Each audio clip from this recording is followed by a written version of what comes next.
GI system, GI system, gastrointestinal system examination method কি করে দেখতে হবে? So most likely all of you know how to palpate the liver, spleen, and the mainly the septic nullness, ascites, how to demonstrate it. Basically, you should practice on a patient. I don't know how you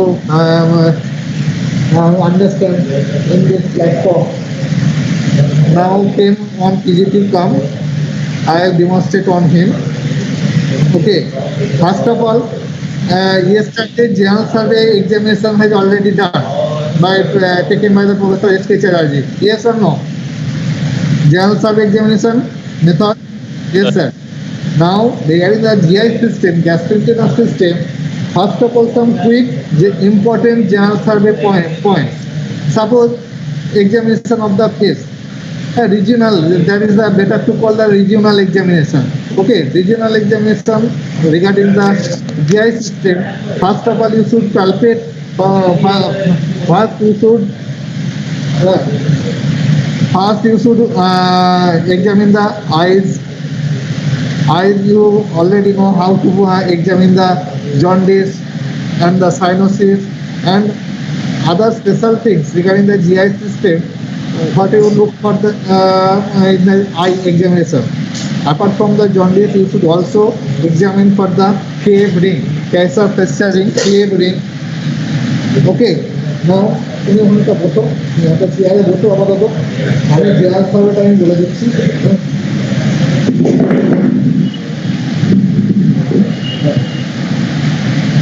তারপরে স্কুলে গিয়ে তুমি বিভাগ আসতে ইয়ে করো, ঠিক আছে? আচ্ছা, তো first of all an examination of the eye. Apart from the jaundice, you look for the, where you look for the jaundice, upper bulbar conjunctiva and the oral cavity under surface of the tongue and the skin. Okay, now apart from the jaundice, especially in for the GI system, you also look for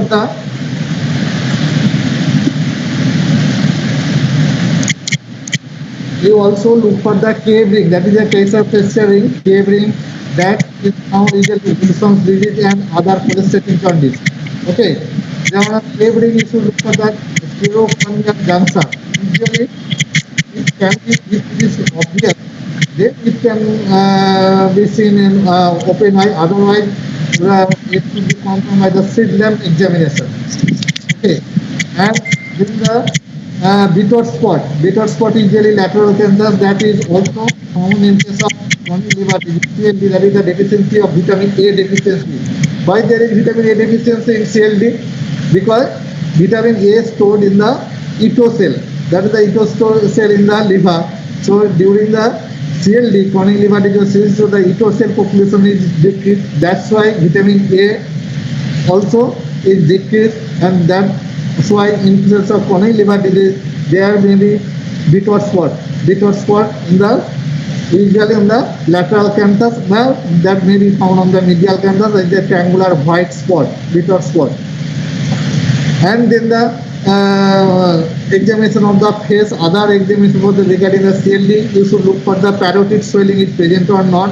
Parotid swelling, but most parotid swelling, you should look for the parotid flow. This is the flow. This flow should be filled up. First, if there is a parotid swelling, actually parotid swelling is usually found in the alcoholic liver disease. And then the CLD is the hepatic stasis, that is the icterus. Next, the temporal hollowness and the maxillary prominence, that is the parched lip, and the pitched up nose and the muddy complexion. All are leading to the hepatic stasis. But you may not find that all. Sir, can you? Okay. Sir, hello? Can you please repeat? Sir, can you please repeat? Yes. Hepatic stasis for the icterus, number one, icterus. Next, there is the maxillary prominence and temporal hollowness because of the muscle atrophy of the temporal muscles. and loss of basal pad of fat. Usually that is the basal pad of fat, is the basal pad of fat, and the retractable color.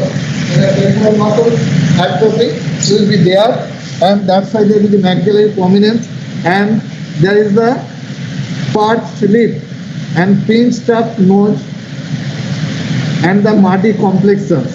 All are the features of the hepatic stasis, but all the features may not present at a time in all the patients. Okay. So, regional examination for the chronic liver disease, this should be special features apart from the general survey point as discussed by Professor Chatterjee yesterday. This should look for it. Now, come to the trunk. For chronic liver disease, always you should look for the trunk, usually gynecomastia is present or not. Gynecomastia bilateral, usually bilateral, but maybe unilateral.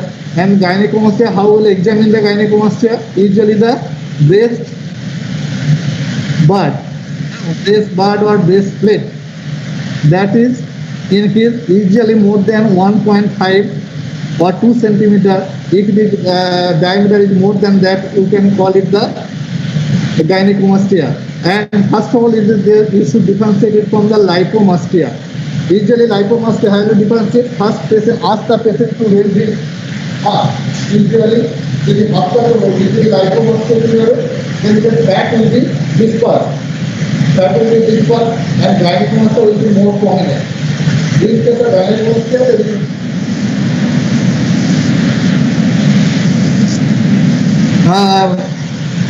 so when there is a raising of the hand upwards, then there is a, in case of lipomastia, fat will be dispersed. On the other hand, if there is gynecomastia, there is a breast bud or breast tissue will be more prominent. So this is the first method. Then you should palpate the breast bud or breast disc, whether it is more than 1.5 to 2 centimeter. Then it is called the gynecomastia. Sir, Yes. sir, can you please repeat the lipomastia part? Lipomastia usually increase fatty tissue.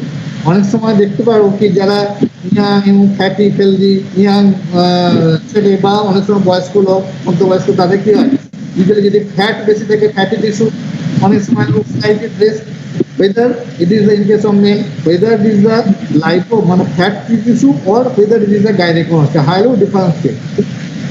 First of all, I told you that you should ask the patient to raise his hands.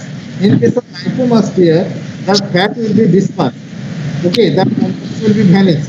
But in case of gynecomastia, that will be more prominent. Number one, confirm by palpating the breast tissue or breast plate. There is, if it is more than 1.5 to 2 centimeter breast disc diameter, then it is called the gynecomastia is present. But in case of lipomastia, there will be no such breast plate or breast disc. Okay. Now, what are the causes of gynecomastia? You all know, especially it is found in the chronic liver disease. How and other cases that may be the puberty. During the puberty, there is a physiological version. There may be Sir, একটু আসতে পড়াবেন? হ্যাঁ বাবা টাইমে শেষ করতে হবে নাহলে হবে না So in case of puberty, there may be gynecomastia, and that is the physiological, usually nothing to do in case of the puberty gynecomastia. Usually it disappears after some time. That just reassures the patient. Otherwise, actual pathological, if there is a estradiol testosterone ratio, if it is increased, then it causes the gynecomastia as well as some the chest spine and nevi. So if it is estrogen is elevated, then it is called the gynecomastia. So causes of gynecomastia, number one is some congenital cause like Klinefelter syndrome, that may be gynecomastia. Number two, drug-induced cerebrospinal axon, cimetidine and digoxin may cause gynecomastia. Number three, physiological, after during puberty, there may be gynecomastia. Next, testicular tumor, when the testosterone level synthesis is decreased and the estrogen is increased, so that may cause gynecomastia. And the CLD, that CLD chronic liver disease, because of metabolism of estrogen is hampered, that's why that leads to the estrogen and testosterone ratio increase. So these are causes of the gynecomastia. Okay. Now, other important examination in case of coronary liver disease should look for the spider nevi is present or not. Spider nevi usually it looks like a red cherry spot.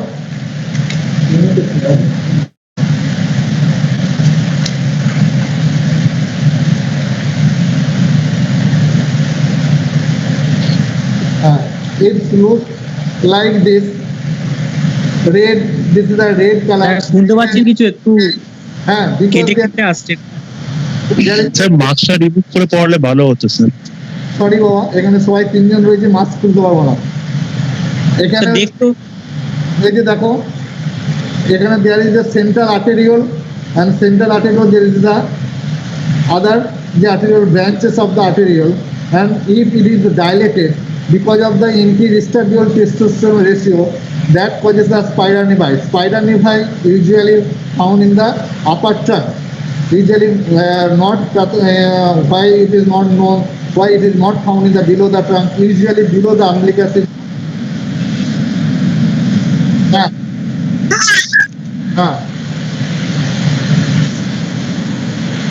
ঠিক আছে, তো যদি কাট করে highly would differentiate, it may be the venous scar or it may be the spider nevi. Spider nevi usually dilatation of the arteriole and venous scar usually dilatation of the venules. So highly would differentiate. Usually spider nevi is found in the upper half of the body, not known why it is not found in the below the umbilicus, but venous scar may be found in any part of the body where there is a venous hypertension is present. Number one. Number two, if you press the center of the listens, if you press it, so center, this is the central arteriole, if you compress it, then there will be blanching surrounding, the blanching of the arteriole. So but in case of venous scar, it is a central venule and this is a draining venule, so if you press here centrally, then there will be prominence of the listens. So in case of spider nevi, if you compress in the center of the listens, there will be blanching of the listens. But in case of venous scar, if you compress centrally, then there will be engorgement of the listens. So this is how to differentiate between the spider nevi and the venous scar. Next, usually the spider nevi when it is significant. If it is more than 5, then it is called the significant. 5 or more listens, it is called significant. But এখানে একটা exception আছে, but if a single spider with features of coronary liver disease, other features of CLD, if it is present, then it is significant. Okay, যেমন there are some physiological like pregnancy, hyperdistribution of female taking with oral contraceptive pill, and some hyperthyroidism, maybe some spider nevi may be present. But when it is called pathological, when it is more than 5 or more, then it is called the pathological. But single spider nevi with features of other features of coronary liver disease, suppose splenomegaly, ascites, epigastric vein, if these are present, then it is the significant. So spider nevi etiological reason is the increased estradiol testosterone ratio. Next, come to the trunk examination of the hand. Examination of the sir venous scar কিসে পাওয়া যায়, কোন কন্ডিশনসে? venous scar indicates the venous hypertension, venous involvement, like the venous hypertension. Suppose in the lower limb, if there is the femoral vein or there is blockade, deep venous thrombosis, so decreased part of there is increased venous pressure. That means in the distal part of the lower limb there may be venous scar. Any part where there is a venous obstruction is present, suppose Budd-Chiari syndrome, then distally maybe venous scar may be present. Okay. Okay, sir. Next, examination of the hand. Examination of the hand. In case of coronary liver disease CLD, কি আমরা জিনিস দেখবো? First of all, this is the muscle bulk. অনেক সময় কি হয় coronary liver disease there may be muscular atrophy may be there. So how do you identify the muscular atrophy? If there is a thenar eminence and this is a hypothenar eminence may be atrophy, so there is a fattening of the hand, number one. Number two, on the reverse foot there may be the battering or following of the knuckles. So there may be muscle atrophy may be present. Actually increased catabolism rate. That's why there may be muscle atrophy may be present. Number one. Number two, all of you know that there may be erythematous on the spot, like the thenar eminence and hypothenar, there may be erythema may be present in case of corneal liver disease. Number one. Number two, there may be Dupuytren contracture. Dupuytren contracture highly demonstrated. There is a palmar fossa. If there is a fossa is a contracted, then there will be the indrawing of the fingers, like the claw-like hand. Then a Dupuytren contracture may be present. So, is the Dupuytren contracture, it is particularly, though it is found in case of corneal liver disease, it is particularly special to the alcoholic liver disease. Okay, alcoholic liver disease. So, 2 features of alcoholic liver disease. Number one হচ্ছে যে parotid swelling. Number two হচ্ছে যে Dupuytren contracture. What are the other causes of Dupuytren contracture? It may be the alcoholic liver disease, number one. Number two, some drug induced হতে পারে. Number three, usually there is a vibration, mechanic hand. অনেক সময় যারা মাটিতে দেখবে ওই রোডে যারা কাজ করে ড্রিল মেশিন নিয়ে কাজ করে, there is a chronic vibration that may damage to the fossa and that may do the Dupuytren contracture. Number three হচ্ছে যে diabetes mellitus, rheumatoid arthritis and drug like phenytoin may cause the Dupuytren contracture. So all these are the features of Dupuytren contracture that we should, if it is patient associated liver disease, you suspect whether patient is alcoholic or not. Okay. So these are the examination of the hands. So hand examination had erythema, number one. Number two, muscle bulk, whether the atrophy is present or not, like Dupuytren contracture is present or not. Lastly, important, that is the fatting tremor. How will you demonstrate the fatting tremor? Okay, ask the patient to hold his hand in this way. অনেক সময় কি করো তোমরা, আমরা দেখেছি পরীক্ষার সময় বা তোমাদের দাদরা কেউ সেটা তোমরা এইভাবে জোরে ফেলো, কিন্তু this is wrong method. You ask the patient to hold the hand this way, straight. If there is a fatting tremor, then this will be down, falling down. So if it is present, then this is called the fatting tremor. So actually there is a hepatic encephalopathy. Fatting tremor is found in case of hepatic encephalopathy. Hepatic encephalopathy, other than the hepatic encephalopathy, there is প্রসিডিউরটা আরেকবার দেখাবে। সে প্রসিডিউরটা এই just পেশেন্টকে বলবে হাতটা এরকম করে আমি ধরে রাখবো, জাস্ট ধরে রাখতে বলবে, তোমাকে আর কিছু করতে হবে না, তোমাকে এবার তুলতে হবে না, এই করতে হবে না, কিছু করা, পেশেন্ট বলে আমি ধরে রাখবো। ওকে, so it is found in hepatic encephalopathy. Actually there are 4 stages of hepatic encephalopathy, all of you know. That is the minimal hepatic encephalopathy and the sir বলছি আপনি যেভাবে হাতটা ধরেছেন আমরা কি সেরকম ধরবো না পেশেন্টকে বলবো ধরে রাখতে, মানে নিজেই স্ট্রেট করে রাখতে? আমি যদি ধরে থাকি, আমি কোথায় ধরেছি, জাস্ট ইন দিস ওয়ে, এখানে।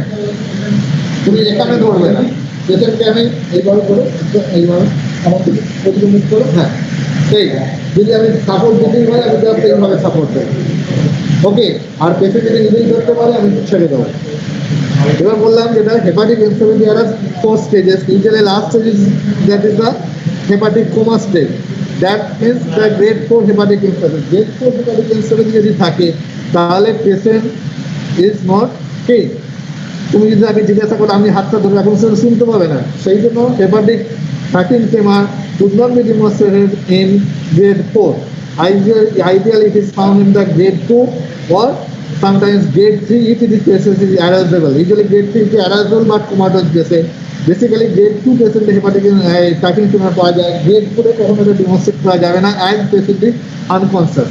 ওকে, তাহলে যেটা আমি বললাম যে তোমার যদি দেখাতেই হয় তাহলে তোমাদের পেশেন্টকে যার হাতটা patient to hold his hand straight. তোমরা অনেক সময় যদি দেখো এইভাবে প্রেসার দাও, this is not the correct way. Okay, so other conditions where you get the hepatic encephalopathy apart from the hepatic encephalopathy, Anyone? Sir, uremic encephalopathy or CO2 narcosis. Basically metabolic cause like the carbon dioxide narcosis or carbon dioxide retention or uric encephalopathy, there may be some hepatic encephalopathy. Other way, it may be another name is called asterisk বলে, একে asterisk বলে, আরেকটা এটা অনেক সময় negative মায়োক্লোনাস, সেটা অনেক সময় বলতে পারো যে এটাকে কিভাবে হয়। Next, these are the hand examination. Next, come to the lower limb examination. Lower limb is specially are nothing special there. Again, hand examination has an important point is the clubbing is also found in case in some form of chronic liver disease, like biliary sclerosis, cholangitis, associated with the IBD target liver disease. There may be clubbing is also present. So, in the lower limb clubbing also may be present. But some liver disease associated with clubbing যদি থাকে তখন আমরা primary biliary বা স্ক্লেরোজিক cholangitis বা যদি associated IBD with liver involvement যদি থাকে তাহলে আমাদের ক্লাবিং পেতে পারি। তো লোয়ার লিভার আমরা ক্লাবিং পেতে পারি নাম্বার 1। নাম্বার 2, যদি আমরা ওই মাসেল উইকনেস বা অ্যাট্রোফি পেতে পারি। এইগুলো হচ্ছে যে lower Lim examination, nothing special apart from the other general survey examination. Okay, so these are the general survey particular special to the GI system examination. Trunk another important actually যখন আমাদের systemic examination দেখাবে আমাদের audit তখন দেখাবে audit ট্রাঙ্কে আর একটা abdominal যেটা দেখাতে হয় সেটা হচ্ছে যে venous এনভলভমেন্ট। Actually venous involvement, that is the epigastric vein is more is important. Why epigastric vein? You know that in case epigastric vein is enclosed in case of portal hypertension. Okay. So what is the portovenous connection for epigastric vein? Why epigastric vein is prominent in case of venous hypertension? Anyone কেউ বলতে পারবে? Portal hypertension, paraumbilical vein. তাহলে why?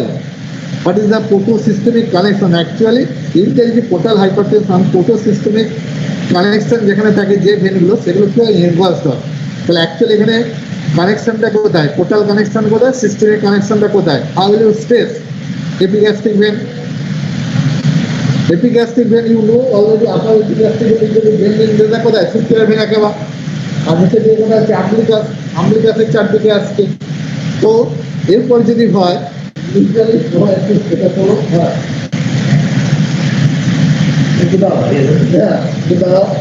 usually the epigastric vein আমাদের দেখি এই যে America usually capillary medicine is found and this is the epigastric vein. Usually this part is drained into the superior vena cava. That is the systemic connection and this is the capillary medicine. So capillary medicine যে ভেনগুলো থাকে সেটা থেকে তাহলে portal কানেকশনটা কোন দিকে হচ্ছে? How it connected to the portal system?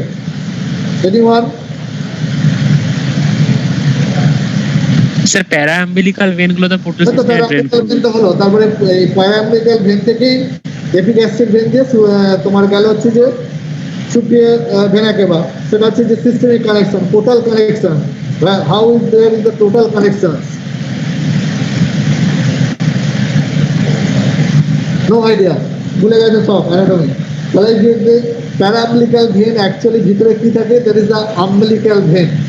Normally, usually in adult, umbilical vein is the falciform ligament মনে আছে? falciform ligament কি থাকে? umbilical vein থাকে। Usually that umbilical vein usually obliterated in cases of adult.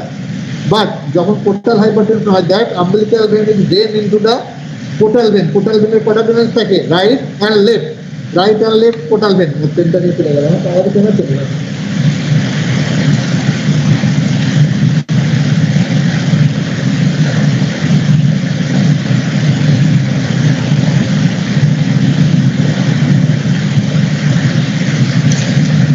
ধরো এটা হচ্ছে যে spleen একটি splenic vein and this is the superior mesenteric vein. There is the formation of the portal vein right and left যে লিভারে ঢুকছে।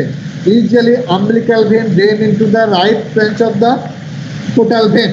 Okay, এটা যে ব্রাঞ্চ থাকে সেখানে হচ্ছে যে আমার left branch of the portal when যখন ডিভিশন ওটার সাথে umbilical ভেনটা ড্রেন করছে। So that is the portal end of the portosis, the macular তোমার যেটা বলে প্যারা আম্বিলিক্যাল ভেন যেগুলো এনগলস হচ্ছে, তাহলে portal vein connection through the umbilical vein, that umbilical vein into the left branch of the portal vein. So that is the portal connection and systemic connection through epigastric vein superior vena cava. When there is a increased portal pressure, that is the portal pressure কেন বাড়ে তোমরা জানো, pathological it is a theoretical term. If there is a liver structure is damaged because of fibrosis and liver architecture is also distorted and regenerative nodule is found, so that's why the portal pressure resistance is increased, portal pressure is increased. So due to the increased portal pressure, তাহলে কি হবে, portal প্রেসারে যখন increase হচ্ছে তাহলে portal ভেনের ব্লাডটা কি হবে, প্রেসারকে দ্যাট ইজ দ্য আম্বিলিক্যাল ভেনকে এটা ওপেন করে দেয়। নিজের normally that is the close, umbilical vein open হয়ে গেল, আম্বিলিক্যাল ভেন দিয়ে এসে কোথায় আসে, ক্যাপুট মেডিসে প্যারা আম্বিলিক্যাল ভেন, প্যারা আম্বিলিক্যাল ভেন থেকে সুপিরিয়র এপিগ্যাস্ট্রিক ভেন এবং নিচের দিকে হচ্ছে এপিগ্যাস্ট্রিক ভেন, এটা দিয়ে আমার সিস্টেমিক সার্কুলেশন সুপিরিয়র ভেনা কেবা এন্ড ইনফিরিয়র ভেনা কেবা। That's why this is the in case of portal hypertension epigastric vein is enclosed. Normally আমরা জানি যে abdominal vein যেগুলো রয়েছে flow is away from the umbilicus, এবং portal hypertension in case of chronic liver disease CLD that flow is also remain same, that is the away from the umbilicus. যখন আমরা বলবো যে when it is called যে venous comminution or venous engorgement is there, either definition দেখি actually যদি ফ্লোটা abnormal flow হয় মানে excessive flow হয় নাম্বার 1, নাম্বার 2 যদি ডিরেকশন চেঞ্জ হয়, এই দুটো কন্ডিশন হলে আমরা বলতে পারি অ্যাবনর্মাল ভেনাস ফ্লো। এখানে কি হয়, in case of chronic liver disease বা CLD flow maintain the direction is same above the umbilicus above and below the umbilicus below, but there is increased flow, there is a venous engorgement and tortuosity is there, so you can call it that is the increased portal hypertension features such as the epigastric vein or inferior paraumbilical vein is prominent. But in case of Budd-Chiari যদি হয়, Budd-Chiari হলে কি হবে, আমরা জানি Budd-Chiariতে কি হয়, IVC obstruction হচ্ছে, আইভিসি যদি অবস্ট্রাকশন হয় সেখানে কি হবে, উপরের দিকে যদি আমরা অবস্ট্রাকশন হয় তাহলে ভেনাস হাইপারটেনশন মানে পোর্টাল ভেন দিয়ে প্লাস প্যারাআম্বিলিক্যাল ভেন দিয়ে এলো ক্যাপুট মেডুসার যে চারদিকে যে তোমার থাকে সেই ভেনগুলো প্রমিনেন্ট হলো, বাট সুপিরিয়র ভেনাকে মানে এপিগ্যাস্ট্রিক ভেনের যে ভেনাস যে সেটা উপর দিকে গেলে কি হবে, একদম ডিরেক্টলি উপরের দিকে যাবে, কিন্তু যেটা ইনফিরিয়র এপিগ্যাস্ট্রিক ভেন যদি ইনফিরিয়র ভেনাকে বাদে যেটা ঢুকবে সেটা কি হবে, সেটা দ্যাট ইজ অবস্ট্রাক্টেড, সেখানে ব্লাড যেতে পারবে না, সেই জন্য below the umbilicus flow is also upward and above the umbilicus flow is also upward. So in case of inferior vena cava obstruction, abdominal vein will be flow below upwards. বোঝা গেছে? তাহলে in case of Budd-Chiari due to IVC obstruction, venous flow is below upward. In case of chronic liver disease with portal hypertension, flow is away from the umbilicus. That means same. So these are the general examination or visual examination. এটা কি কি আমরা পাবো সেটা আমরা আগে বললাম। Next হচ্ছে systemic examination proper. Systemic examination প্রপারে ফার্স্ট অফ অল তোমরা যেটা করো আপার জিআই আর লোয়ার জিআই ভাগ করো। আমি বলি আপার জিআই বলো না, কারণ upper GI system by definition it is up to the second part of the duodenum. Actually সেটা তো আমরা এক্সামিনেশন করছি না, আমরা যেটা বলছি rather you say that is the oral cavity, examination of the oral cavity and examination of the abdomen proper.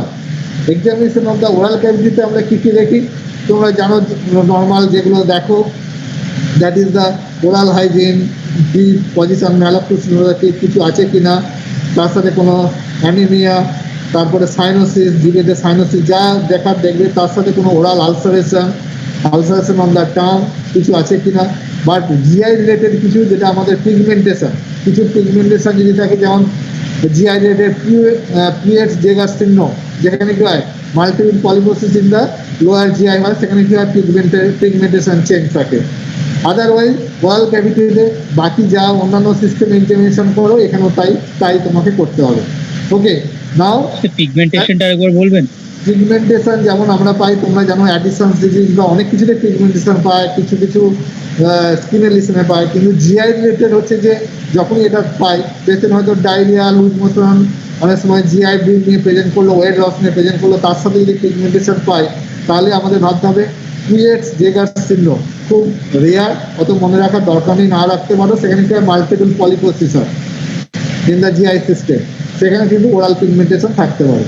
Okay next আদার যেগুলো ধরো নেক থেকে যদি আমরা দেখি ওরাল ক্যাভিটি ছাড়া যদি বাকি যদি নেক ইনফ্লামেশন দেখা যায় অ্যাকান্থোসিস নাইগ্রিক্যান্স মানে স্কিন ট্যাগ বা অ্যাকান্থোসিস নাইগ্রিক্যান্স মানে একটা black velvety appearance over the skin যদি থাকে সেটা তোমরা জানো that is the acanthosis nigricans is the features of insulin resistant অনেক সময় টাইপ 2 ডায়াবেটিস মেলিটাস পেশেন্টে পাওয়া যায় but skin tag and acanthosis diagnosis also found in case of GI malignancy.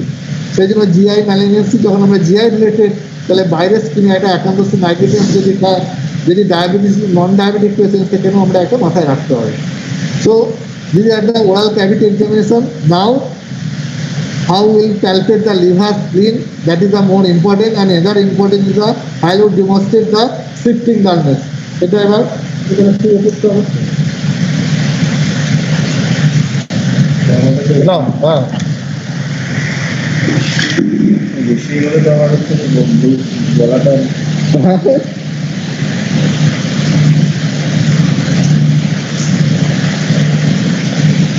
बस बस हाँ आज सुन चलो हाँ सुन चलो अलग से बोला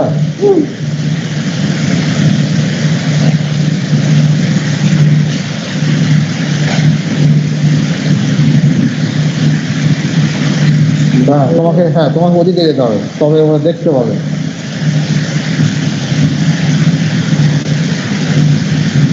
না তোমরা দেখতে পাচ্ছ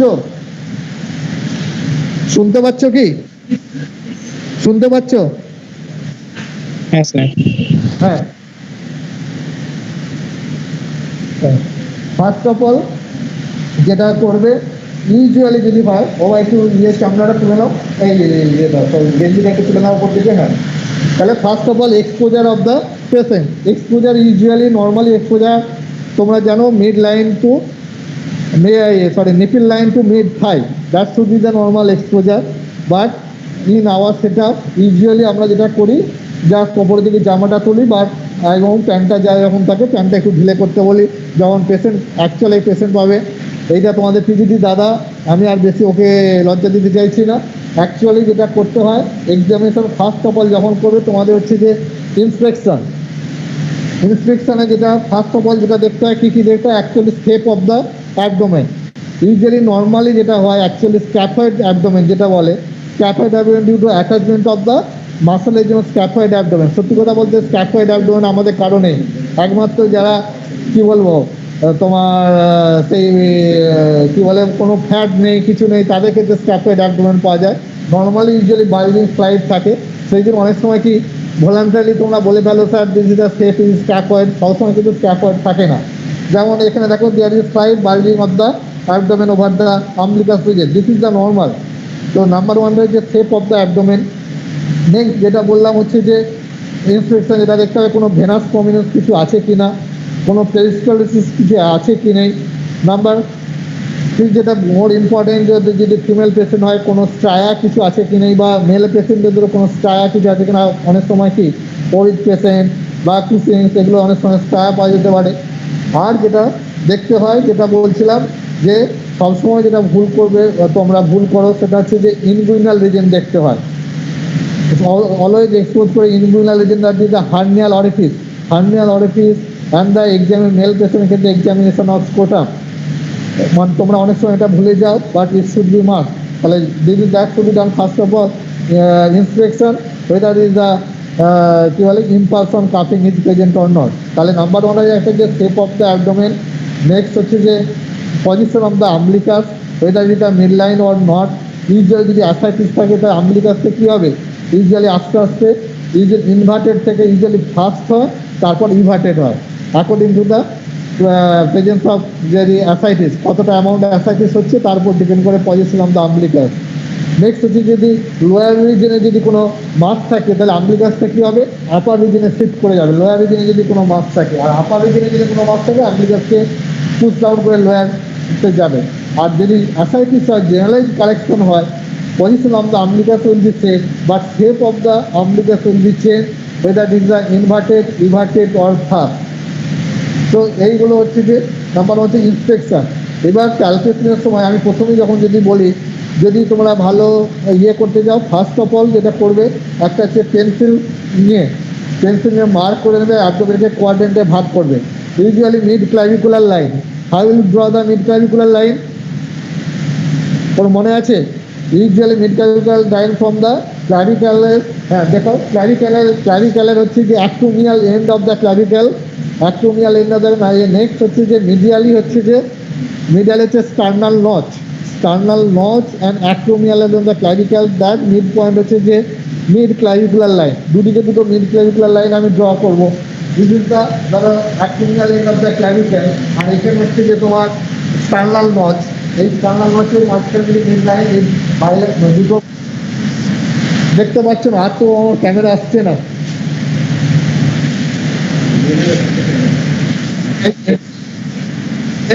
এই দেখানো না, এই দেখানো।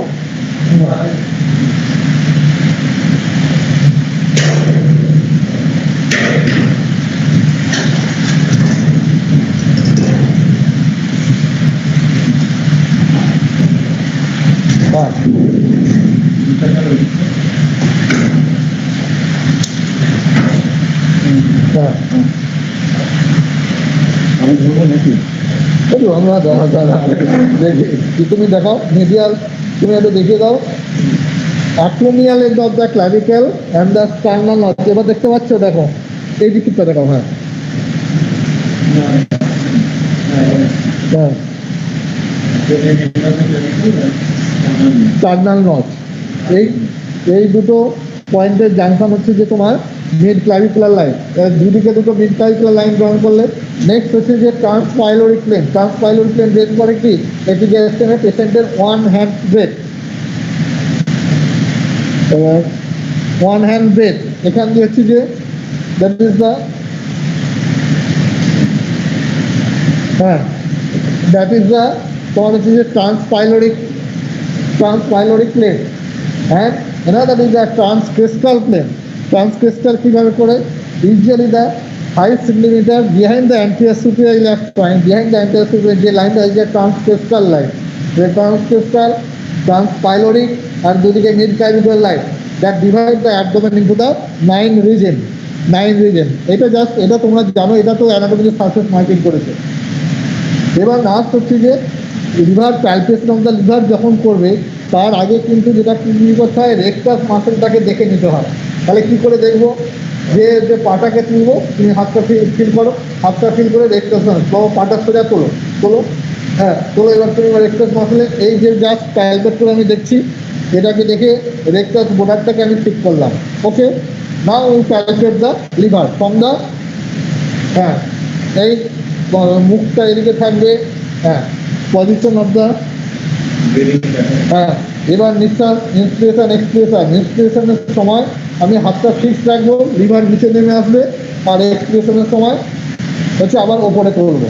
এইভাবে প্যালপেট করতে করতে আমি ওপরে যাব। ঠিক আছে, করে নিয়ে suppose if it is palpable, lower border of the liver is palpable below how many centimeter below the right costal margin along the right mid clavicular line, along the right mid clavicular line, সেটাকে আমি measurement করবো। And upper border of the liver dullness কোথায়? এটা হলো fifth space. সেটা কি করতে হয়? পারপাস করতে হয়। পারপাস হলো সেকেন্ড স্পেস থেকে,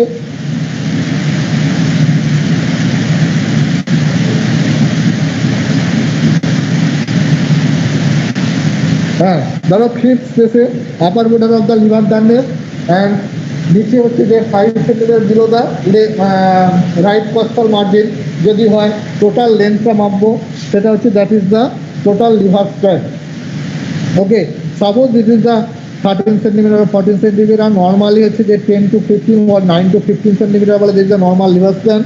If it is less than 8 centimeter, then it is called the sunken liver, and if it is more than 15 centimeter liver strength, then it is called the enlarged. আর কি দেখে? তাহলে লিভারের সাথে যেটা দেখলেও হচ্ছে যে যেটা যখনই প্যালপেট করছে তখন আমরা কি দেখি? Lower border of the liver যদি প্যালপেবল হয় তাহলে কি দেখতে হয়? একটা যে softness, consistency, soft, farm or hard. Next হচ্ছে যে লোয়ার border হচ্ছে যদি রাউন্ডের মার্জিনটা কীরকম, রাউন্ডের margin or this is the sharp margin, এটা দেখতে হয়। নেক্সট হচ্ছে যে কনসিস্টেন্সি হলো, মার্জিন হলো। নেক্সট হচ্ছে সারফেস ইরেগুলার কিনা, রেগুলার নাকি স্মুথ অর ইরেগুলার কিছু আছে কিনা, এটা দেখবো। নেক্সট হচ্ছে আমার যেটা দেখতে হয় left lobe of the liver is palpable or not. তখন আমরা কি করব, তখন দেখাও, হ্যাঁ তখন আমরা জাস্ট এপিগ্যাস্ট্রিয়াম রিজনে হাত দিয়ে আমরা এপিগ্যাস্ট্রিয়াম রিজনে left lobe of the liver এপিগ্যাস্ট্রিয়ামে আমরা প্যালপেট করে দেখবো। Normally left lobe of the liver is not palpable in the epigastrium region because কেন কি না, এক নম্বর হচ্ছে normally liver is consistently soft, number two হচ্ছে যে ওখানে কি থাকে আমরা যে রেক্টাস মাসেলের উপর প্যালপেট করছি, rectal muscle consistency is more than the soft liver, normally আমরা left lobe liver we could not palpate. When it is palpable, that is pathological. Either cornea liver is CLD because the consistency is firm in consistency, number one. Number two, অনেক সময় liver যেটা বললাম muscle উইকনেসে কিছুটা হয়, catabolic rate, সেটার জন্য হতে পারে, এটার জন্য প্যালপেট হতে পারে, অথবা লেফট লোব যদি কোনো মাস থাকে সেটার জন্য হতে পারে, অথবা লেফট লোবে একটা বিশাল বড় অ্যাবসেস ক্যাভিটি হয়েছে সেটার জন্য হতে পারে। ঠিক আছে, তাহলে normally left lobe is not palpable because it is soft in consistency and so that it could not be palpable over the rectus muscle. When it is palpable, it is pathological. It is usually palpable in case of corneal liver disease due to firm consistency or some mass in the left lobe of the liver. Okay, next হচ্ছে যে যেটা দেখতে হয় সেটা হচ্ছে যে তোমার কোনো হেপাটিক 2 or রাব কিছু আছে কিনা, সেটা স্টেথোস্কোপ দিয়ে তোমাকে লিভারের উপর এখানে স্টেথোস্কোপ বসাবে, বসিয়ে তুমি সেখানে শুনতে হবে কোনো হেপাটিক 2 বা রাব কিছু আছে না। রাব হচ্ছে যে এমনি ফিকশন রাব, হাত দিলেই বোঝা যাবে নিচে কোনো ফিকশন হচ্ছে কিনা, আস্তে দিয়ে যেটা হয় সেটাও শুনতে পারো। অ্যাকচুয়ালি হেপাটিক 2 অ্যাবনর্মাল ফ্লো, যেমন ইন্টার যদি কোনো হেপাটিক কার্সিনোমা যদি থাকে, কোনো যদি আর্টেরিওভেনাস ফিস্টুলা যদি থাকে, তাহলে সেখানে আমরা হেপাটিক 2 পেতে পারি।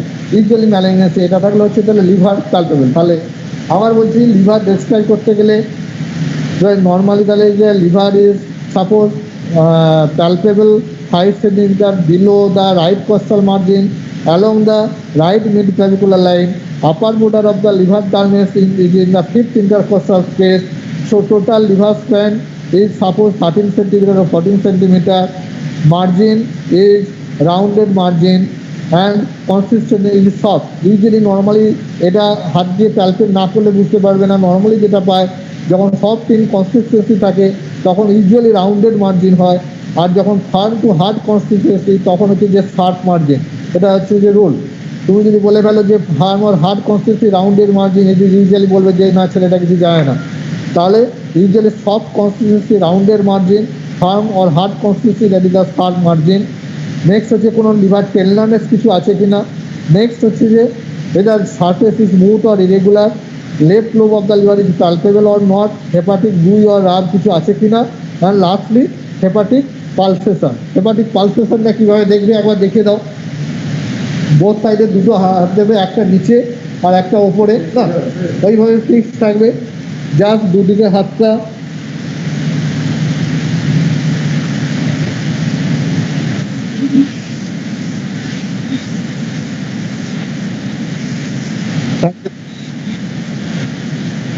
হ্যাঁ হাতটা তুমি দেখতে পাচ্ছ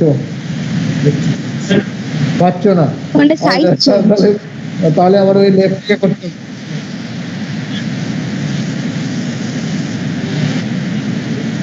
তুমি এদিকে এসে দেখিয়ে দাও না, একই ব্যাপার। লিভার স্ক্রিনটা এদিকে এসে চলে এসো, আর এদিকে গেলে আসলে তোমার আবার ওই অফিস গার্ড হয়ে যাবে আর কি। নাও তুমি এবার দেখাও হাতটা, এনো দেখো, হ্যাঁ যাই দুটো সাইডে এটা এবার দেখতে পাচ্ছ, হাতটা দুদিকে রাখতে হবে, একটা হাত নিচে একটা হাত ওপরে অ্যাবডোমেনের ওপরে, দুটো দিয়ে কম্প্রেস করে রাখবে। এবার ইউজুয়ালি যেটা কি হয়, ডিপ ইন্সপিরেশন নিলে লিভারটা নিচে নামবে, ডিপ ইন্সপিরেশন নিয়ে তুমি ওটা ধরে রাখতে বলে পেশেন্টকে। এবার দুটো লিভারের ওপর হাত দিয়ে যদি ইস্যু দিয়ে এনলার্জ, নাহলে তুমি পালপেট করতে পারো না, দুটো বাইরে আমি প্রেস করে রাখবো। অ্যাকচুয়ালি এই হেপাটিক পালসেশন কখন হয়, যদি ক্লিয়ার পাওয়া যায়, সাইকাস্ট্রিক রিগার্জিটেশন ওই যদি ভেনাস এনভলভমেন্ট থাকে তাহলে লিভার উইল বি এনভলভ, আর যখন হার্টবিটের সাথে দেখবে ওর হাতটা সেপারেট হবে, ওপরে নিচে নামবে উঠবে, ঠিক আছে, তাহলে আমি সেটা বলবো যে that is the hepatic pulsation. Okay, now এবার স্প্লিন, এবার তুমি পিছন দিকে চলে যাও, হ্যাঁ এবার স্প্লিনটা দেখাও।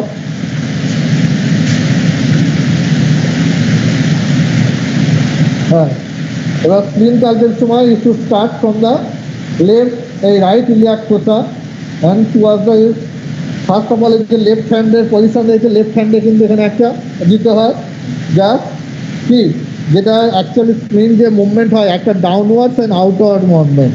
To prevent the outward movement এই হাতটাকে আমাকে ফিক্স রাখতে হয়, সো দ্যাট স্প্রিন যখনই আমরা ইনস্পিরেশন এক্সপ্রেশন যখন নামবে তখন আর যাতে আমার হাতে রাইট হ্যান্ডে যাতে ক্যালকুলেট করতে পারে, ঠিক আছে। এবার এইটাতে যদি না পাওয়া যায় তখন কি করতে হয়, তখন হচ্ছে হুকিং মেথড। হুকিং মেথডটা দেখাও, একটু ঘুরিয়ে নিয়ে, হ্যাঁ ঘুরিয়ে নিয়ে ওই দিকে ল্যাটারাল,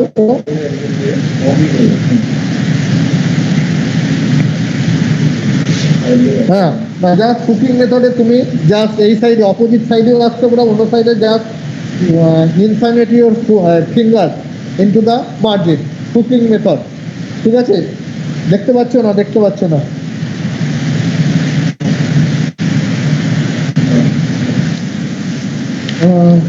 হ্যাঁ হ্যাঁ, এই যে যখন যখন এই যে যা কষ্টল মার্জিনের ভাতটা আমি জাস্ট ফিক্স করবো, জাস্ট এই দিকে হুকিং মেথড করে এবার দিকে ট্রানজিশন দিতে বলবো চারটে, এটা হাতটা আমার এসে টিপে স্প্রিনটা লাগবে, that is the hooking method. Another method হচ্ছে যে নরমাল মেথডে যদি না পাই তাহলে হুকিং মেথড করব তো। হ্যাঁ হ্যাঁ হ্যাঁ, শুনতে পাচ্ছি না, বলো কি বলবো। স্যার ফার্স্টে যেটা মানে স্যার ফার্স্টে যেটা spleen pulsation right iliac fossa থেকে আমি যখন স্প্রিনের দিকে যাচ্ছি, that is the conventional method. যখন spleen in this conventional could not be palpable, then you try to palpate it by hooking method. Okay, if it is a small spring, it can be easily palpated by hooking method. If it is also could not be palpable by hooking method, then you should go proceed for the percussion method. Then percussive method, you should usually cross space percussion. Cross space percussion boundary above the sixth rib, where the left costal margin, above the left side above the sixth rib, below the left costal margin, and laterally which is the mid axillary line, and medially দেখে আমি পারকাস করবো এইভাবে, নাও পারকাস করো, এটা medial to lateral, not along the কিন্তু intercostal space, but it from medial to lateral, এইটা পারকাস করতে করতে আসবো। যদি normally it is the resonance, but if it is dull, usually cross space যেন percussion, this is the anatomical boundary, আর this is the surface marking. Anatomical boundary কি, above হচ্ছে যে কি লেফট সাইডের lung and the pleura, next হচ্ছে যে কি বিলো, বিলো বলছি, এটা হচ্ছে মিডিয়ালি হচ্ছে যে left lobe of the liver, and laterally হচ্ছে যে spleen, and base is form by the fundus of the stomach. তাহলে এই যে স্পেসটা এটাই হচ্ছে টস স্পেস। সো যখন এই left lobe of the liver enlargement হবে ফ্রম দ্য মিডিয়াল সাইড, ওর যদি স্প্লিন এনলার্জমেন্ট হয় ফ্রম দ্য ল্যাটারাল সাইড, অথবা যদি ওপর যদি লেফট সাইডে প্লুরাল ইফিউশন হয় সেটা নিচে নেমে আসবে, অথবা base is form by the fundus of the stomach, ফান্ডাসে যদি টিউমার বা মাস থাকে সেটা, these are the causes of কি dullness of the cross space. So যদি ক্রস স্পেস ডাল হয় তার মানে কি, আমরা যেহেতু স্প্লিন মেথড এখানে শেখাচ্ছি, স্প্লিনে যদি অন্য মেথডগুলো অন্য কিছু নেই, অ্যাবনর্মাল প্যাথোলজি নেই, ধরো প্লুরাল ইফিউশন নেই, left lobe of the liver normal, তাহলে সেখানে আমরা স্প্লিন ক্যালকুলেট করার জন্য যেটা করি হচ্ছে যে percussion method, first conventional method, then the hooking method, and lastly the percussion method. Percussion মেথডে তিনটে মেথড রয়েছে, নিক্সন আরও দুটো দরকার জানার নেই, শুধু জাস্ট টস স্পেসটা জেনে যাবে, কারণ এটা পরীক্ষায় খুব জিজ্ঞাসা করে। তাহলে টস স্পেস পারকাসন। আর স্প্লিন যদি এনলার্জ হয় তখন আমি কীভাবে ডেসক্রাইব করবো, ধরো spleen is enlarge from the কী বলবো joining point of the mid clavicular line and the left costal margin along with axis, কত দূর থেকে যাচ্ছে, কত সেন্টিমিটার, 5 or 6 সেন্টিমিটার, তাহলে স্প্লিন is enlarge 5 to 6 centimetre below the left costal margin from the junction of the midclavicular line and the left costal margin along its axis for 6 centimeter is calculated. আর কি স্প্লিন যেটা দেখতে হয়, যেটা যদি স্প্লিন কি করে বলবো স্যার আপনি কি বলছেন কিছু বোঝা যাচ্ছে না, একটুখানি ক্লিয়ারলি বলবেন প্লিজ। হ্যাঁ বলছি স্প্লিন যদি এনলার্জ হয় কি করে আমি ডেসক্রাইব করব, হাই উড ডেসক্রাইব। তাহলে ফার্স্ট অফ অল যে ধরো 6 সেন্টিমিটার স্প্লিন, ইউজুয়ালি আমরা নর্মালি জানি যে আমরা রাইট ইলিয়াক ফোসা থেকে রাইট ইলিয়াক ফোসার দিকে যায়, তাহলে ধরো spleen is 6 centimetre enlarge from the left costal margin At is the mid clavicular line junction একটা তো লেফট কোস্টাল মার্জিন তো অনেকটা রয়েছে, তাহলে মিড ক্লাভিকুলার লাইন যেখানে জাংশন করছে সেই পয়েন্ট থেকে কত দূরে আছে 6 centimetre along its the axis 6 centimetre or 8 centimetre is palpable। আর ইট ইজ মিন যে এটা কি করে কনফার্ম করবো না, যে স্প্লেনিক নচ নাম্বার 1 আনটিএলে কি আমরা জানো স্প্লেনিক নচ থাকে, it is splenic notch is palpable number 1। Number 2 যদি আর কি থাকি আমরা কি করে হাউ টু ডিফারেন্সিয়েট এটা পরীক্ষায় জিজ্ঞাসা, how differentiate from the splenic lump with the kidney lump renal lump. আরে কিডনি লাম্প ও রেনাল লাম্প এক নম্বর হচ্ছে স্প্লেনিক যদি নচ থাকে তাহলে that is the splenic lump. Number 2 হচ্ছে যে in case of renal lump you can insinuate your finger in the costal margin, but in case of splenic lump you can't insinuate your finger। Number 3 স্প্লিন kidney যখন renal lump যখন হয় তখন কি হয় posterior compartment থেকে kidney ওপরে উঠবে, তাহলে তার উপরে কি থাকবে, তার উপরে কোলন থাকবে। তাহলে if you percuss over here that is a call, এটা পারকাস করে দেখাও, এখানে যদি পারকাস করে এখান থেকে ওই মাসের উপর যদি পারকাস করো তাহলে there will be colonic band of resonance in case of renal lump.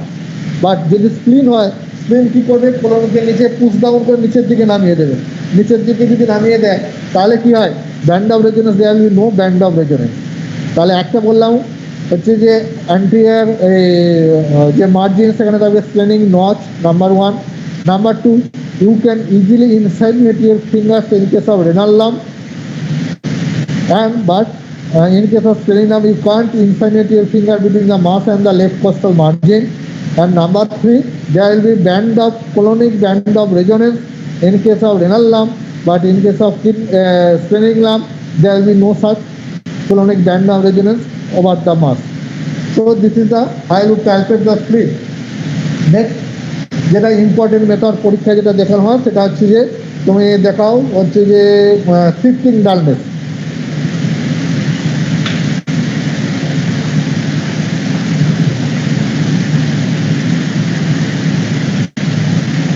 আমি প্রথম ওপর থেকে শুরু করলাম। ফার্স্ট পেশেন্টকে বলবে কি, যেটা ম্যান্ডেটরি হচ্ছে যে পেশেন্টকে বলবে you should evacuate your bladder before the examination.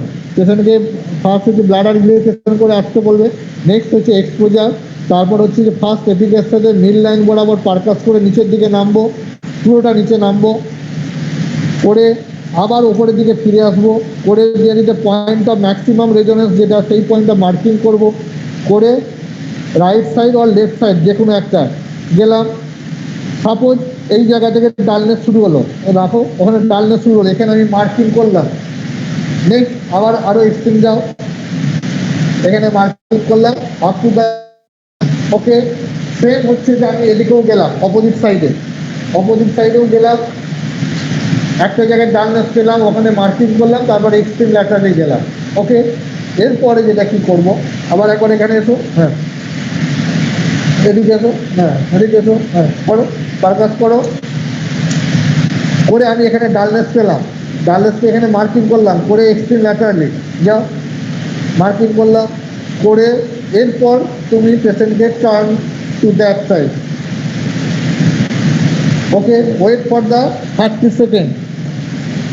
এটা করলাম, করে এরপর আবার আমি ওখান থেকে শুরু করলাম, এখানে যে ডালনেস ছিল দ্যাট উইল বি রেজোনেন্ট, এবং যে জায়গাটা আসছে সেখানে ডালনেসটা শিফট করে নিচে দেয়। এবার এদিকে ঘোরাও যাতে ওরা দেখতে পায়, হ্যাঁ এদিকে ঘোরাও, প্রথম দিকে গেলাম, হ্যাঁ এবার ল্যাটারালি, এবার ধরো হ্যাঁ এখানে টপ, যেখানে প্রথমে ডালনেস পেয়েছিলাম, ডালনেস পাওয়ার পর এখানে মার্কিং করা আছে, তারপর আমি আরও ল্যাটারালি গেছি একদম এক্সট্রিম ওপরে, this is the highest point.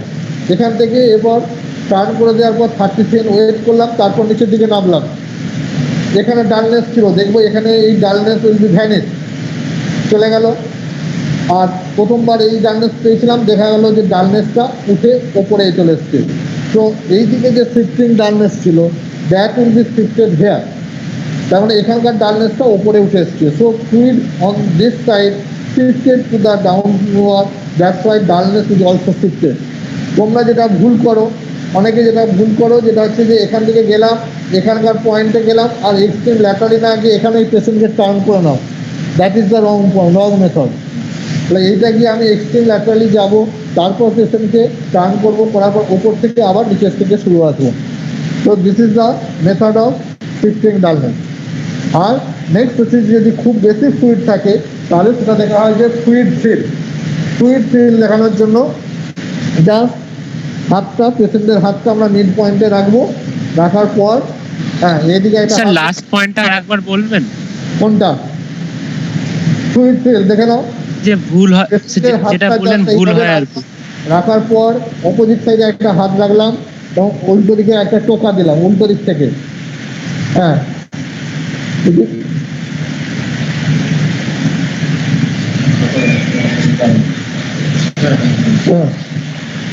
যখন টোকা দিচ্ছি, টোকা দিলে অপোজিট সাইডে এই টোকাটা একটা ওয়েভ যাবে, ভিতরে যদি অ্যাসাইটিস থাকে ওয়েভটা গিয়ে অপোজিট হাতে সেটা ফিরলো, হ্যাঁ পিক আপ করবে। সেইটা হচ্ছে যে that is the fluid fill. Okay, hello sir. হ্যাঁ বলো, হ্যাঁ বলো। স্যার অর্গান প্যালপেশন আর পারকাশন বোথ ক্ষেত্রেই কি মানে লোয়ার লিম্ব ফ্লেক্সড অবস্থায় থাকবে দুই ক্ষেত্রেই? ইউজুয়ালি যেটা পারকাশনে এইটা যেটা বলো, এটা একটা গুড কোশ্চেন। যেটা যদি আমি যখন শিফটিং ডালনেস দেখাচ্ছি, যদি সত্যি কথা বলতে তুমি যদি খুব বেশি ফ্লুইড থাকে তাহলে ইউ ক্যান এইটা জাস্ট লম্বা করেও তুমি করতে পারো। বাট যখন অনেক সময় কী হয়, এটা লম্বা করে করলে কী হয়, এই স্পেসটাতেই অনেকটা বেশি পাচ্ছে। বাট যখন তুমি যদি অর্গান প্যালপেশনে অবশ্যই তুমি ওটা ফিক্স করবে, কারণ মাসেলগুলো যাতে রিল্যাক্স হয়। আর ফ্লুইড ফিল বা শিফটিং ডালনেস করার সময় তুমি এটা স্ট্রেচ করে করতে পারো, কিন্তু যদি খুব স্মল অ্যামাউন্ট বা ফ্লুইড থাকে তখন যেটা করতে হয়, তখন রিভার্স ব্যাক করে পাডেল সাইন করতে হয়। এইটা তুমি নর্মালি এটা এক্সটেন্ড করেও করতে পারো, তাতে কোনো অসুবিধা নেই। কিন্তু অর্গান পারকাশনের সময় অবশ্যই তোমাকে পা দুটো ফ্লেক্স করতে হবে to relax the muscles. Okay sir, thank you. হ্যাঁ স্যার। ওকে, তাহলে আজকে মোটামুটি এই মেথড, কালকে আমাদের শ্রমিক আর আমাদের সৌরেন স্যার পড়াবে ওখানে। আরও যদি কিছু তোমাদের প্রবলেম থাকে সেটা বলবে, আর সেটা কিছু কেস ডিসকাশন করে দিতে বলেছি। ধরো তোমাদের যেগুলো পরীক্ষায় আছে সিএলডি, একটা ভাইরাল হেপাটাইটিস, সেটা কেস হিসাবে সেগুলো তোমাদের আলোচনা করে দিতে বলেছি। মেথডসে আর কিছু প্রবলেম থাকে বলো। হ্যাঁ স্যার বলছি যে শিফটিং ডালনেসের যে ট্রান্সভার্স লাইনটা, সেটা হচ্ছে কি মানে ভার্টিক্যাল লাইনে যেখানে সব থেকে রেজোন্যান্ট সেখান থেকে শুরু করব? হ্যাঁ, ভার্টিক্যাল লাইনে যেখানে সব থেকে রেজোনেন্স, এখান থেকে আসলাম আবার এখানে ব্যাক করলাম, যেটা point of maximum resonance, laterally. আর যদি এখানকার এক্সপ্রেশন কি, এবার কোন দিকে যাব, ফার্স্ট অফ অল আরেকটা যেটা বলা হয় না, evacuate the bladder, and obviously আমি আগে দেখিয়েছি বলে আর বললাম না। যদি ধরো হেপাটোস্প্লেনোমেগালি আর বড় স্প্লেনোমেগালি থাকে তাহলে সেটা কি হবে, সেদিকে তুমি যেতে পারো না, তাহলে অপোজিট সাইডে যেতে হবে, বোঝা গেছে? তখন যেটা করা হয়, তখন বলা হয় সেম সাইডের পারকাশন। সেটা কীরকম, ধরো এদিকে আমি লিভার রয়েছে, আমি আর ওদিকে গেলাম না, এদিকেই গেলাম, এখানে মার্কিং করলাম, এরপর পেশেন্টকে আবার হ্যাঁ দেখাও।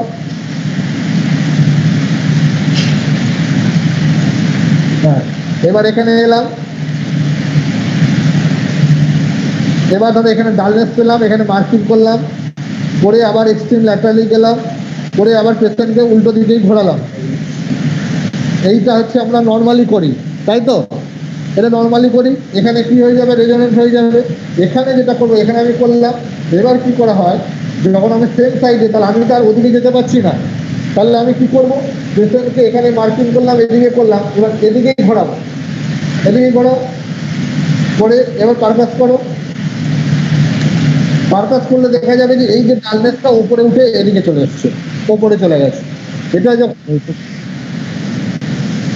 যখন আমি এমনি শিফটিং ডালনেস যখন দেখছি, তখন বোথ সাইডে দুদিকেই দেখিয়েছি, কিন্তু একদিকে ধরো বড় লিভার রয়েছে, এদিকে আমি যেতে পারছি না, তখন আমি কি করব, তখন আমি যেটা করব যে সেম সাইডের শিফটিং ডালনেসটা দেখাবো। মানে আমি প্রথম করলাম, এখানে আমার মার্কিং ছিল, আর ল্যাটারালি এটা ডালনেস পয়েন্ট ছিল, এবার পেশেন্টকে আমি এই দিকে ঘুরিয়ে দিলাম, ঘুরিয়ে দিয়ে এবার পারকাস করে আবার উপর থেকে এখান থেকে পারকাস করতে আসলাম, এবং এই ডালনেসটা উপরে উঠে গেছে, বোঝা গেছে? কারণ উল্টো দিকে তো আমি পারকাস করতে পারছি না, কারণ ওখানে বড় লিভার রয়েছে। এটা আপনাকে বলা হয় সেম সাইডের শিফটিং ডালনেস, মানে যে সাইডে আমি দেখেছি সেই সাইডেই আমি পেশেন্টকে আবার শিফট করে দেখাচ্ছি। বোঝা গেছে? হ্যাঁ স্যার। তোমাদের যদি মানে ইয়ে থাকে আর যদি খুব মিনিমাল ইফিউশন যদি থাকে তাহলে পেশেন্ট কি হয় নি এলবো চেস্ট পজিশনে যেটা ক্রল করে বাচ্চা নি এলবো চেস্ট করে যা ইয়েতে করা মানে ওই পিছন দিকে একটু পারপাস করা যেটাকে বলা হয় পাডেল সাইন। ঠিক আছে, নি এলবো চেস্ট একবার দিয়ে দাও, নি এলবো পজিশনে করো। হ্যাঁ এই করলাম। এরপর আমি নর্মালি সুপারি পজিশনে পারপাস করেছিলাম মিড লাইনে তখন কি হয়েছিল রেজোনেন্ট ছিল। এবার আমি শিফটিং ড্যামেজ করে কোনো ফ্লুইড পাইনি অথচ বলছি মিনিমাম ফ্লুইড ডিফিউশন আছে কিনা। তখন পেশেন্টকে নিয়ে এলবো পজিশন করে এইটাকে বললাম একটু হ্যাঁ তোমাকে এইটা নিচের তখন হতে হবে। হ্যাঁ এইটাকে নিচে মানে এই জায়গাটা অ্যাবডোমেনটাকে ডিপেন্ডেন্ট হতে হবে। ঠিক আছে, এইটা করার পর এবার হাতটা দিয়ে অভিজ্ঞতা দেখাচ্ছে ওখানে অভিজ্ঞতা দেখাচ্ছে এবার পারকাশন করো। হ্যাঁ এইটা যদি তখন যদি ডাল পাই তাহলে বলবো there is the fluid, this is call the puddle sign. দেখা যাচ্ছে না। এই তো নিয়ে এলবো দেখতে পাচ্ছ তো। হ্যাঁ এবার ওই যে নিচে হাত দিয়ে ওই যে অবিন তার হাত দিয়ে রয়েছে ইয়ে পারকাস করো। হ্যাঁ ঠিক আছে, মানে নিচের দিক থেকে পারকাস করা। নর্মালি সুপাইন পজিশন রেজোনেন্ট ছিল, আমি নিয়ে এলবো পজিশন করে দিলাম, ফ্লুইডটা নিচের দিকে নেমে এলো, আমি করলাম ডাল। ওকে স্যার বলছি মিনিমাম কত ফ্লুইড হ্যাঁ স্যার মিনিমাম কত ফ্লুইড থাকলে এই সাইনগুলো ডেমনস্ট্রেবল হবে? মিনিমাম কত ফ্লুইড থাকলে মিনিমাম দেখো এখানে যেমন হচ্ছে যে চেস্ট এক্সরেতে তোমার ইউজুয়ালি যা আমরা জানি যে 500 ml কস্টোফেনিক অ্যাঙ্গেল থাকে, এখানে মিনিমাম অ্যাটলিস্ট তোমার কত 1 to 2 লিটার হতেই হবে, নাহলে কারণ কি পেলভিক ক্যাভিটিতে না থাকলে ফ্লুইড জমবে তারপর এখানে আসবে। ইউজুয়ালি এই পাডেল সাইনে ওই 1 to 2 লিটার পর্যন্ত ফ্লুইড ডিটেক্ট করা যায়। বলছি হুকিং মেথডটা আরেকবার এক্সপ্লেন করে দেবেন? হ্যাঁ বুঝতে পারি 200 হুকিং ml মেথড। এটা তো রুটিনে রয়েছে 200 ml কোন বই আছে? 2 লিটার তো স্যার ওই শিফটিং মানে ফ্লুইড চেঞ্জ দেখানোর জন্য। হ্যাঁ না মিনিমাম পাডেল সাইনের জন্য কত লাগে? 200 to 500 200 to 500 ml puddle sign হলে 200 to 500 ml। বলো আর কি স্যার হ্যালো স্যার। হ্যাঁ sir hooking method of spleen প্যালপেশনটা আরেকবার একটু প্রসিডিউরটা বলে দেবেন বা দেখিয়ে দিলে সুবিধা হবে। কিটা আর বাবার স্যার পাচ্ছি না। Hooking method. রুটিন মেথড এত বন্ধ দেখালাম, আমার রুটিন মেথড আবার কি? Sir hooking sir. হুকিংটা লেফট সাইডে দেখাও, তুমি এদিকে এদিকে কাট করো। হ্যাঁ এবার তুমি পিছনে যাও। হুকিং মেথড হলে আমি যাতে তোমাদের সুবিধার জন্য তুমি রাইট সাইডে করবে, এদিকে ঘুরে যাও, এদিকে কাট করো। হ্যাঁ এবার ওই যে কষ্ট মার্জিনে যে হুকিং মেথড, এই যে ফিঙ্গারটা হুক করে ওই যে দেখাচ্ছে কষ্ট মার্জিনে ওখানে হুকিং করে ধরে রাখবো, পেশেন্টগুলো জোরে শ্বাস নিতে ছাড়বে, যদি স্প্রিং থাকে ছোট স্প্রিং থাকে তাহলে সেটা এসে হাতে লাগবে। This is the hooking method. ঠিক আছে হ্যাঁ ওকে স্যার। স্যার বলছি হুকিং মেথডের সময় কোন দিকে দাঁড়াবো? হুকিং মেথডে তোমাদের দেখো একটা কনভেনশন তোমরা যে বই ফলো করো, আমি সেটার সাথে একমত নই যে পেশেন্ট হুকিং মেথড করতে গেলে লেফট সাইডে চলে যেতে হবে। হ্যাঁ তোমরা যে ডক্টর কুন্ডুর বই ফলো করো তাতে তাই লেখা রয়েছে, বাট কিন্তু এতে অনেক বড় বড় যারা এক্সামিনার তারা কেন আমি লেফট সাইডে যাবো? তুমি এখানে এসো, এদিকে ধরো, আমি তো হুকিং মেথড আমি পেশেন্ট এখন রাইট সাইডেই দাঁড়িয়ে রয়েছি, সেটা hooking method I can hook from this side also, সুতরাং আমাকে লেফট সাইডে যাওয়ার দরকার পড়ছে না। বুঝে গেছে? কিন্তু তোমাদের ওই বললাম কুন্ডু বইতে কথা লেখা রয়েছে তাকে হুকিং মেথড যেতে হলে লেফট সাইডে যেতে হবে। তুমি রাইট সাইডে লেফট সাইডে যাই হোক জাস্ট বিফোর ইউ যাচ্ছে ইউর হুকিং এই লাইন। ঠিক আছে, এইটার পর আমি ধরে রাখবো পেশেন্টকে যারা নিঃশ্বাস দিতে বলবো চাপ নিতে বলবো। ঠিক আছে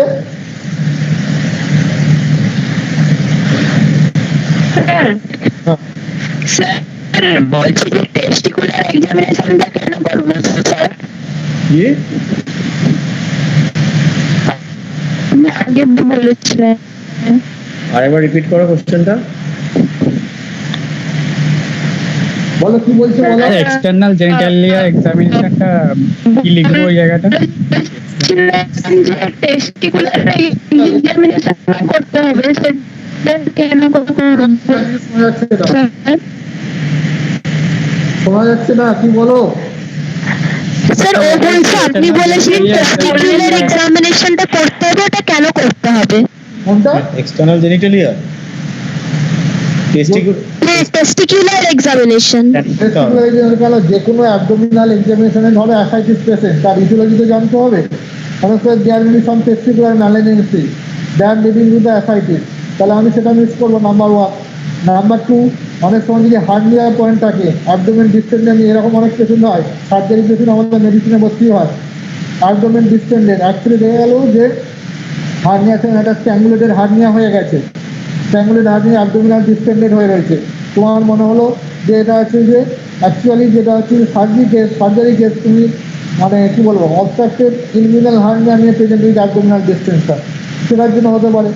অথবা কোনো লিম্ফ ইনগুইনাল লিম্ফ নোড যদি থেকে থাকে, টেস্টিকুলার ম্যালিগনেন্সি, সেটাও তোমার রিলেটেড। সেই জন্য any abdominal pathology always it should not be completed without external examination, number 1. Number 2, even the rectal examination, হ্যাঁ ব্রিদিং ক্লিয়ার কিছু হচ্ছে কিনা, হ্যাঁ কোনো মাস আছে কিনা, এগুলো সব কিছু ইম্পর্টেন্ট ইনক্লুডেড। তো that's why it is important. তাহলে টেস্টিকুলার মাস কিছু আছে কিনা, বা কোনো হচ্ছে যে তোমার হাইড্রোসিল বা ইনগুইনাল হার্নিয়া যদি থেকে থাকে, সেগুলো ডিটেক্ট করার জন্য, কারণ তাদের সাথে abdomen is the part of the abdomen. তোমরা জানো যে ওখানে থেকে পেরিফেরাল পাউচ এর সাথে নিচে নেমে আসতে পারে, that's why it is important. অনেক সময় খুব যদি হিউজ অ্যাসাইটিস হয়, দেখা যায় যে পেশেন্ট উইথ হাইড্রোসিল, পেশেন্ট হয়তো অ্যাসাইটিস কমপ্লেন করলো না, বলবো আমার জেনিটালি আছে ফুলে আছে, তুমি এক্সামিনেশন করে দেখলে হচ্ছে huge ascites, that's why leading to the hydrocele, that's why it is important. Okay, আর কিছু? স্যার আরেকটা হচ্ছে স্যার বলেছিলেন হেপাটিক পালসেশনের কজ হচ্ছে একটা ট্রাইকাসপিড রিগার্জিটেশন, আরেকটা কি বলেছিলেন স্যার? হেপাটিক পালসেশনের একটা কজ ট্রাইকাসপিড রিগার্জিটেশন, আর একটা any form of tricuspid regurgitation হতে হয়, নাহলে আমি হেপাটিক পালসেশন পাবো না, বুঝেছো? ক্লিয়ার যদি না হয়, ক্লিয়ার যদি না থাকে, তা আমাকে কি যে লেফট ভেন্ট্রিকুলার যখন এই রাইট ভেন্ট্রিকুলার যখন কন্ট্যাক্ট করছে, দ্যাট পালসেশনটা কী হবে, সেটাকে আমার ট্রান্সমিটেড হয়ে আসতে হবে লিভারে। নর্মালি কি কনজেস্টিভ হার্ট ফেলিওর বা যে কোনো সময় হেপাটিক লিভার মেবি এনগলস হতে পারে, যে কোনো সময় এনগলস হতে, বাট পালসেটাইজ হতে গেলে রাইট ভেন্ট্রিকুলার যে কন্ট্যাক্ট করছে, যে হার্টবিট, সেটা ট্রান্সমিটেড হয়ে আসতে হবে, সেটা ক্লিয়ার ছাড়া কিছু হবে না। ক্লিয়ার থাকতে হবে, অ্যাসোসিয়েটেড মেনি আদার প্যাথোলজি থাকতে হবে, কিন্তু ক্লিয়ার থাকলেই তবে আমি হেপাটিক পালসেশন পাবো। আর এমনি হেপাটিক পালসেশন তুমি যেটা বলছো যে অনেক সময় যদি কোনো বড় লাং ম্যালিগনেন্সি বা এরকম যদি কিছু থেকে থাকে, সেটা ইউজুয়ালি আমরা হেপাটিক 2 বা রাত পাই, পালসেশন অতটা পাই না। আর যদি কোনো বড় এডিফিসগুলো থাকে, সেখানে একটা পালসেশন যেতে পারে।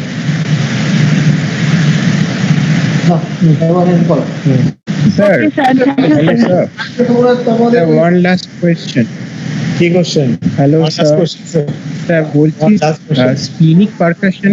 স্প্লিনিক পারকাশনে শুধু টপ স্পেস পারকাশন করতে হয়, নাকি পরীক্ষায় ক্যাসেল আর নিক্সন মেথডও জিজ্ঞেস করে? স্পেসিফিকেশন করতে হবে নাকি আর কোনো মেথড অফ পারকাশন করতে হবে কিনা সেটা জিজ্ঞেস করতে। পারকাশন শুনো, আরো যেটা ক্যাসেল নিক্সন যেগুলো মেথড রয়েছে, ইউজুয়ালি তুমি যদি জেনে রাখো খুবই ভালো, কিন্তু অ্যাটলিস্ট তোমাকে টপ স্পেস পারকাশন আর স্পিনের জন্য কী কী মেথড, 3টে মেথড দেখবে হ্যারিসনে রয়েছে, তার মধ্যে অ্যাটলিস্ট টপ স্পেসটা তোমাকে জেনে রাখতেই হবে। বাকি দুটো না পারলেও অতটা ডিসক্রেডিট কেউ দেবে না, কিন্তু জেনে রাখতে পারলে ভালো। ওকে, ঠিক আছে। Thank you.